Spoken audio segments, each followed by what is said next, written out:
They told me that it is part of the sheep that they killed. They are going to use for that concussion for me. It was December 8, 2019. The world kept moving, but for one couple, everything was about to change. A day that started with routine ended in horror. A young woman, full of promise, vanished. Her family waited for a call that never came. Her name was Faber Daly Olalade, a final-year theater arts student at Lagos State University, bright, ambitious, and deeply loved. But within hours she was gone. Her disappearance wasn't a simple case of someone slipping away unnoticed. It was something far worse, a crime so grotesque, so unthinkable, that when the truth finally surfaced, it sent shockwaves through an entire nation. Her body wasn't found in a ditch or an abandoned building, no, it was in a place far more chilling, and the person responsible? Someone she trusted. Why did Faber Daly Olalade have to die? What drove those she knew to commit an act of pure horror? This is the horrifying case of Owolabi Adeko. Faber Daly Olalade was the kind of person who left an impression wherever she went. She had this warmth about her, an easy smile, a presence that made people feel at ease. At just 22 years old, she had already lived a life filled with dreams, laughter, and an unshakable determination to make something of herself. Born into a loving home, Faber was her parents' answered prayer. They had longed for a child, and when she came into their lives, she was everything they had hoped for and more. She wasn't just a daughter, she was their joy, their pride, their future. They poured everything into her, ensuring she had the best education, the best upbringing, and most of all, the best love they could give.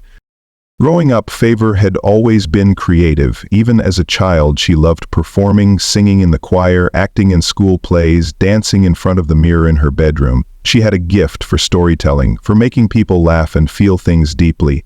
It was no surprise to anyone when she decided to study theater arts at Lagos State University. She was born for the stage, for the kind of life where emotions weren't just felt but expressed in grand, beautiful ways. But Faber wasn't just a dreamer, she was a doer.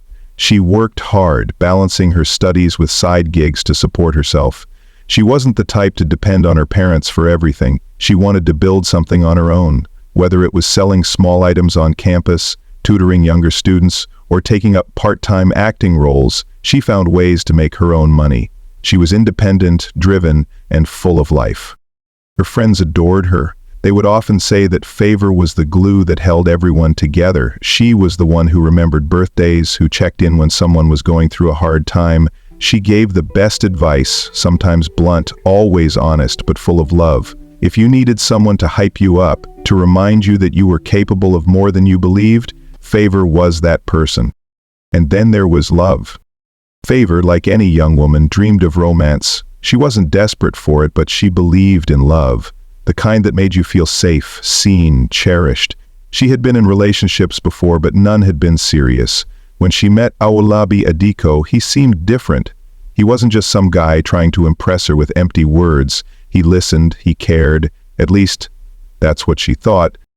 Owolabi had a way of making her laugh. He wasn't particularly wealthy or successful, but Faber didn't care about that. She had never been the type to judge someone based on money. She believed in potential, in hard work, and she thought Owolabi had both. Their relationship wasn't perfect. There were fights, misunderstandings, but in the end, she always chose to see the good in him. Her parents were aware of Owolabi, but they weren't entirely convinced he was the right one for her. It wasn't that they disliked him, they just felt he wasn't as ambitious as Faber. They wanted the best for their daughter, someone who would match her energy, her drive. But Faber, being the kind soul that she was, often defended him. "He's trying," she would say. "Not everyone has the same opportunities, but that doesn't mean they aren't worth loving." She had no idea that the man she was defending, the man she believed in, would be the one to lead her into unimaginable horror. In the months leading up to her final year, Faber was more focused than ever. She had plans, big ones. She wanted to graduate, do her national youth service, and then pursue acting full-time. If acting didn't work out immediately, she was considering going into media. She had already started making connections, applying for opportunities that would set her on the right path. She was ready to take on the world. But life has a cruel way of taking those with the brightest futures and snuffing them out too soon. In December 2019, Favor was in high spirits. The semester was wrapping up and she was looking forward to spending the holidays with her family. But then Awolabi called. He had something to tell her, something exciting. He wanted her to visit him. There was hesitation at first. She had plans with her family and traveling at that time didn't seem necessary. But Awolabi insisted. He said it was important, that he wanted her to meet someone to talk about their future. Maybe, just maybe, this was a sign that he was finally stepping up, that he was thinking ahead, just like she always hoped he would. So she agreed. She packed a small bag, told her parents she was going to see Awolabi, and promised to be back soon. They didn't question it. After all, she was an adult, capable of making her own decisions. As she stepped out that day, she had no idea that she was walking straight into the hands of those who saw her not as a person, but as a means to an end. No one could have imagined the horror that awaited her. Awolabi Adiko had been struggling with the weight of his reality for months. The desperation in his home had grown unbearable. His father's job loss had left them in a financial abyss, and his mother, Bola Adiko, was doing everything she could to keep them afloat. But it was never enough. The world outside their small, stifling home was moving forward, yet they remained stuck, suffocating under the pressure of poverty. Awolabi wanted out. He wanted wealth, power, and a life that didn't include counting every naira, stretching meals, or watching his mother wear the same faded clothes year after year. It was this hunger, this relentless need to escape his circumstances, that led him to Pastor Sagum Philip.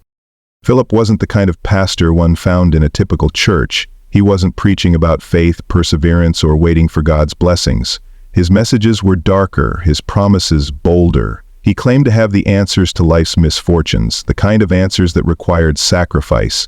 In certain circles, people whispered about the things he could do, the spiritual works he performed. It wasn't just prayers and fasting, it was rituals, offerings, and sometimes the unthinkable. Awolabi had met him through an acquaintance, someone who spoke of the pastor in hushed tones, a mix of reverence and fear in his voice. The first time Awolabi sat before him, he felt something shift in the air. The man exuded a strange authority, a quiet yet unsettling power. His eyes seemed to pierce through people, seeing past their words straight into their weaknesses. The moment Awolabi told him about his struggles, about how he was tired of being poor, Philip barely hesitated before giving him a solution. The way to wealth was simple, he said, but it came with a price.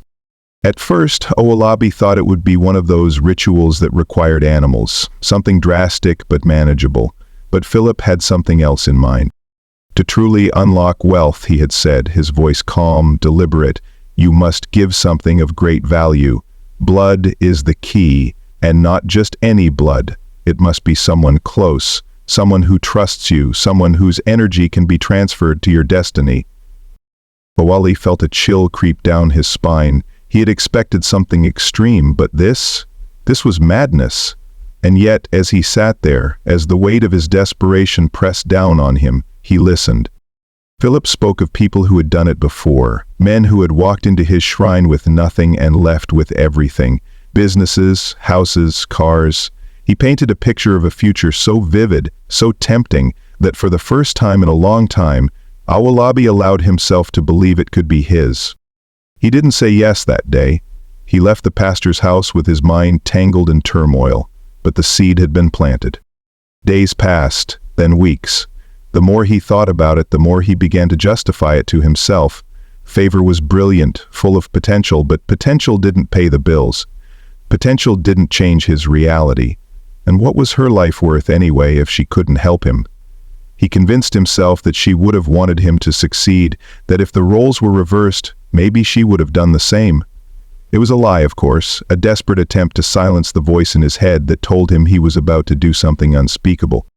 Philip guided him through the plan. The ritual required specific steps, precise elements. He couldn't just take a life, it had to be done properly, with intention, and most importantly, it had to be someone who came willingly, someone who didn't fight fate.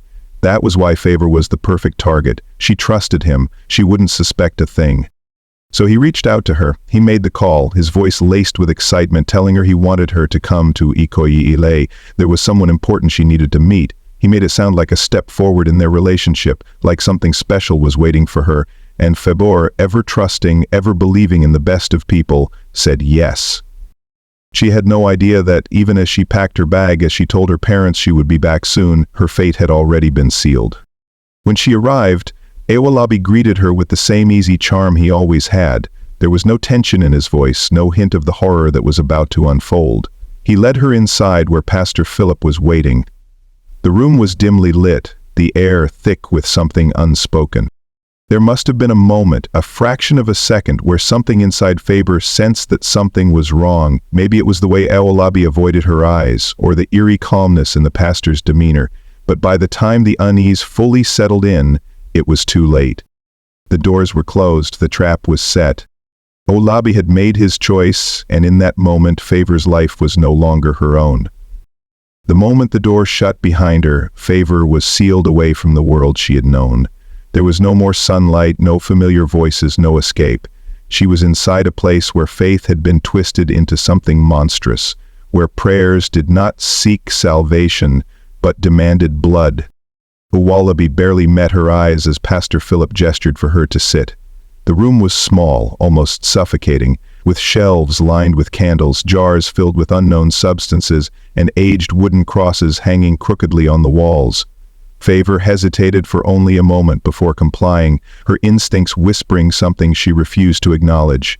Ewalabi had told her this was an introduction, a step towards something serious between them. Maybe this was just part of it, something he hadn't mentioned, something she simply didn't understand yet. Pastor Philip spoke softly, his words measured, almost hypnotic. He told her they were about to conduct a prayer, one that would bless her future, strengthen her relationship with Ewalabi, and open doors of success for them both. It was a lie so carefully constructed that it barely sounded like one. Faber had grown up in a religious home. The idea of prayers for success was not foreign to her. Even if something felt slightly off, she convinced herself it was just the unfamiliar setting. She didn't notice the subtle exchange of glances between Philip and Ewalabi. She didn't see the way Owolabi's fingers twitched, his pulse hammering in his throat. He had been prepared for this moment, or at least, that's what he had told himself. But now, sitting next to her, watching the soft trust in her eyes, a war waged within him. His mind flashed back to the first time they met, the first time she smiled at him, the nights they had spent talking about their dreams. For a fleeting second, he thought about stopping everything. Then Philip's voice cut through his hesitation. "Drink this," he said, handing Faber a small cup filled with an opaque liquid. She hesitated. "What is it?" "A blessing," Philip answered smoothly. "It will help clear your mind, remove any bad energy before we pray." Faber frowned but didn't want to appear rude. She glanced at Ewalabi, silently asking for reassurance. He forced a smile and nodded. It was the final betrayal. She lifted the cup to her lips and drank. The effect wasn't immediate, but within minutes the room around her blurred. Her thoughts felt sluggish, her limbs heavy. Something was wrong, but she couldn't move fast enough to resist. The world tilted and her body slumped forward. Ewalabi looked away as she struggled to stay conscious. He had told himself he wouldn't watch this part. He had made the choice, but he didn't have to witness it. Yet, as she mumbled his name, confusion laced in every syllable. Something inside him broke. Philip acted quickly, moving with the precision of someone who had done this before. His hands were steady as he lowered Faber onto the cold floor. Her eyes fluttered, her body resisting even as it failed her. She tried to speak, but the words died before they could form. The last thing she saw was Ewalabi standing over her, his face twisted in something that could have been regret or fear. Or both. Then, darkness. Ewalabi could no longer turn away. The moment the blade was drawn, he felt something primal claw at his insides. This was not the future he had imagined when he first sought out Philip. The pastor had promised wealth, power, success, but he had never described the way guilt would seep into his bones, the way the air would feel thick with something unholy, the way the walls would seem to close in as life was drained from the only person who had ever truly cared for him. Philip worked with an unsettling efficiency, his hands moving with the confidence of a man who had done this before. He had instructed Ewalabi beforehand, told him what needed to be done, what parts were most important. The heart, the organs, the blood. Each had a purpose, a significance in the ritual. But as Philip carried out the gruesome act, Ewalabi could barely breathe. The body that lay before him was not just a body. It was Faber. It was the girl who had laughed at his jokes, who had believed in him, who had once held his hand and told him he was destined for great things. He was supposed to feel relief. Philip had assured him that this was a necessary step, that after tonight, everything would change. Wealth would come, opportunities would open, he would finally be free from the chains of poverty that had bound him his entire life. But standing in that room, with the metallic scent of blood thick in the air and his hands trembling at his sides, all Owolabi felt was sick. Philip, however, showed no emotion. Once the ritual was complete, he gave Owolabi simple, chilling instructions. The remains, what was left of Favor, had to be disposed of, quickly, cleanly.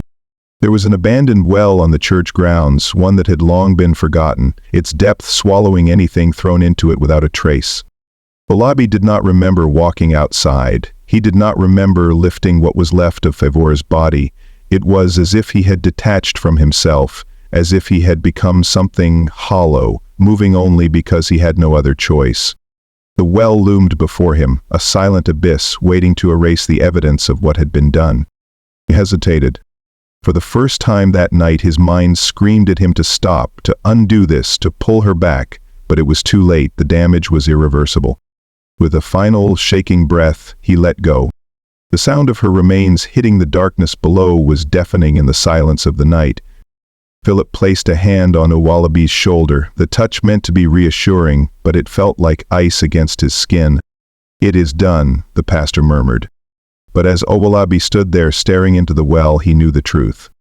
It would never be done, it would never leave him, and no amount of wealth would ever wash away the blood that now stained his soul. The nights that followed were suffocating. Owolabi barely slept. Every time he closed his eyes, he saw Favor staring back at him, her face frozen in that final moment of betrayal. He heard the dull thud of her remains vanishing into the well, the silence afterward stretching on forever, the guilt wrapped around his throat like a noose, tightening with each passing second. But Pastor Philip showed no signs of remorse. He carried himself with the same eerie calm, assuring Owolabi that they had done what was necessary, that the sacrifice had been accepted and the rewards would soon follow. Yet, days passed and nothing changed. The wind did not shift in their favor, no sudden wealth, no blessings. Just an unbearable, creeping dread. And then the questions began. At first it was just Favor's family, their concern growing with each day she failed to return. They called her phone repeatedly, but it never rang. It had been turned off the night she vanished. Panic set in. Her mother, unable to ignore the sickening feeling in her gut, pleaded with the police to take her daughter's disappearance seriously. It wasn't like Favor to be gone this long without a word. The investigation started small, routine inquiries, casual questioning, but it didn't take long for the police to trace her last known movements. The neighbors had seen her leave that evening, dressed in the outfit she had carefully picked out, the one she never came home in. They heard her say she was going to meet Owolabi. That was all it took. Owolabi became the prime suspect. The first time the officers knocked on his family's door, his mother answered. She was polite, concerned even, telling them that Owolabi had not mentioned anything about Favor. But her words wavered slightly, betraying the unease settling in her chest. She knew her son. She knew the look in his eyes ever since that night. She had asked him once if everything was all right. He had nodded too quickly, avoided her gaze, and muttered something about not feeling well. She hadn't pushed further, but now, with uniformed men standing in their doorway demanding answers, the dread solidified into something undeniable. Owolabi was inside the house when they came, listening to every word from the shadows of his room. His heart pounded violently as his mother turned to call for him. His mind screamed at him to run, but where? There was nowhere to hide, and deep down, he knew. This moment had been inevitable. The police took him in for questioning. He barely lasted an hour before the weight of his guilt crushed him. He was no hardened criminal. He had never taken a life before. The horror of what he had done was too much to suppress. With trembling hands and a voice thick with regret, he confessed. The officers sat in stunned silence as the gruesome details unfolded. The deception, the drugs, the killing, the mutilation, the way her body had been discarded like waste. It was a nightmare pulled straight from the darkest corners of humanity. But one thing lingered, chilling even the most seasoned investigators. The ritual had failed. There was no wealth, no divine favor, only ruin. Awolabi's hands shook as he spoke, his eyes darting around the interrogation room like he expected Favor's ghost to step out from the shadows. He told them how Philip had assured him that her death would be a gateway to a better life, that sacrificing her would open doors he had never even dreamed of. But now all he had was blood on his hands and a future that had already collapsed beneath him.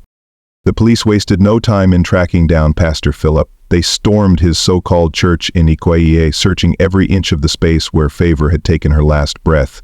What they found was far worse than they imagined. The room where she had been killed still carried the faint metallic scent of blood, clinging stubbornly to the walls. The ground was stained, betraying the horror that had occurred there. Among the artifacts of Philip's twisted rituals, they found remnants of other sacrifices, bones, dried blood, and disturbing inscriptions meant to summon whatever dark forces he had believed in. But Philip was gone. The moment he caught wind of Awolabi's confession, he vanished. He had been careful, covering his tracks, leaving behind nothing but the echoes of the horrors he had orchestrated.